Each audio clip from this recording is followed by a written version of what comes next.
Nik uste komunikazioa izan dela nire bizitzako kezka bat, kezka edo saletasuna, ezta? Tarduen momentu baten, Ameriketatik bueltan, aukera izan nuen, talde baten barruan, aldizkari bat, herri aldizkari bat sortzeko, eta hor abiatu zen, nolabait saletasun hori praktikara eramateko aukera. Eta orduentxe hori izan zen 88an, eta orduen sortu genuen Arrasate Press. Gero ausartu egin ginen telebista bat sortzera, Arrasate Telebista, eta Arrasate Pressek datorren urtean 20 urte beteko ditu. Eta telebistak 18, 19 izango ditu. Orduen, hor abiatu genuen gauza txikitxo bat, nolabait haundi bihurtu dena Euskal munduan, ezta?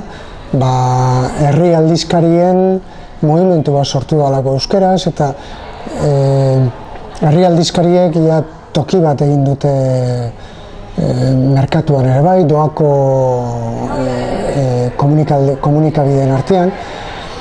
Eta gero, hori zen bat, eta gero handik 4 bat urtera, hasi nintzen berri paperak egiten, etxean, etxetik lan egiten, eta hori, Elgoi Barko,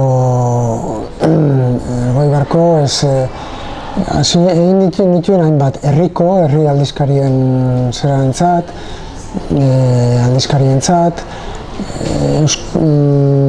Pade Bask beste bat, Eusko Ikaskuntzarentzat Asmosta Jakitez, euskararen berri papera, eta hori zen beste ibilbide bat, 5 bat urte nituen zera hortan, orduentxe aukera izan nuen beste programa bat egiteko, telebistan zuzentzeko programa bat Itzaro.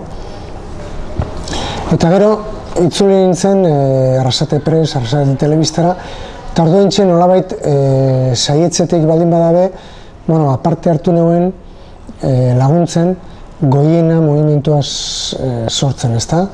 Orduentxe batez be Mikel Irizar ibili izan hor, eta neu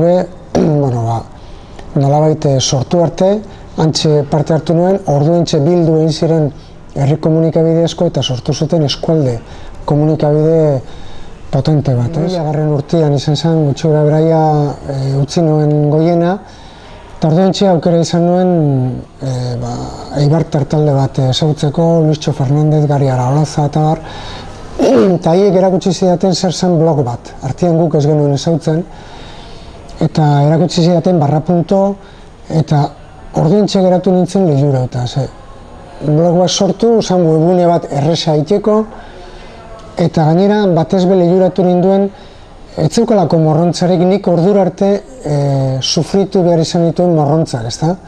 Banaketa, imprenta, zuzenketak, eta bar. Eta orduen, hor ikusi nuen norbera bihurtzen dela editore, zuzentzaile, kazetari, imprimatzaile eta banatzaile, ezta? Eta gainera, horren inguruan, aukera sortzen zen elkarrizketa luze bat sortzeko. Ematen zigun ahotsa, baina danoi, nolabait blogak aukera ematen zuelako erantzunak egiteko, eta erantzun horiei erantzuteko, eta orduen hor elkarrizketa bat sortzen zen. Eta horrek lehuratu ninduen, eta orduen erabaki nuen hor sartu behar nintzela. Ze hor, sentitzen nintzen libre, aske, loturari gabe, ordura arte sufritu behar izan dituen loturak, ezta? Arrasate Press hortik mentorren, telebistan ere bai, dira lan batzuk oso, lotuta zaude eta jente askorekin, eta jente askok parte hartzen du zera horretan, hemen berriz libre, ezta? Tarduen, hasi nintzen parte hartzen sustatun, gonbidatu ninduten eta parte hartu nuen, eta hortxeia irek izan niretzat beste esparro bat. Guretzat eskola bat. Guk ikasi genuen sustatun, nik eta jente askok, nik uste dut, danok ikasi Euskal Herrian blogintzan gabiltzan gehienok, kenduta azken orduan sartu direnak, ezta? Hor ikasi genuela zer dan bloga, nola idatzi blogean, nola erabili bloga, eta momentu bat iritsi zanean, hasi ginen nolabait helduaroa aurkitu genuenean, bakoitzak bere bloga sortzen, eta nik ere sortu nuen, Faroa.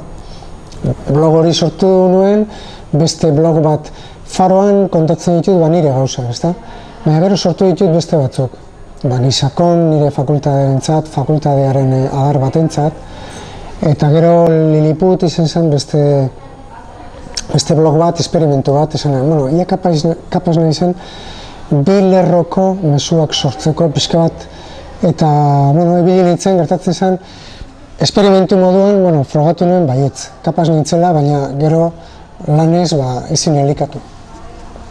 Geroago, sortu dut beste bat, Farozaina, Tumblr blog bat da, hori da blog baten variantea.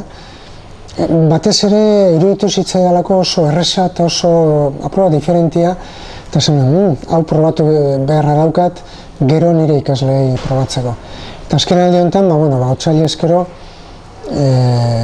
nire fakultadeko UEZ-iko webmasterra naiz, orduan hori ere elikatzen dut, albisteak eta idatzi, eta pixka bat txukundu, eta gauzak sartu.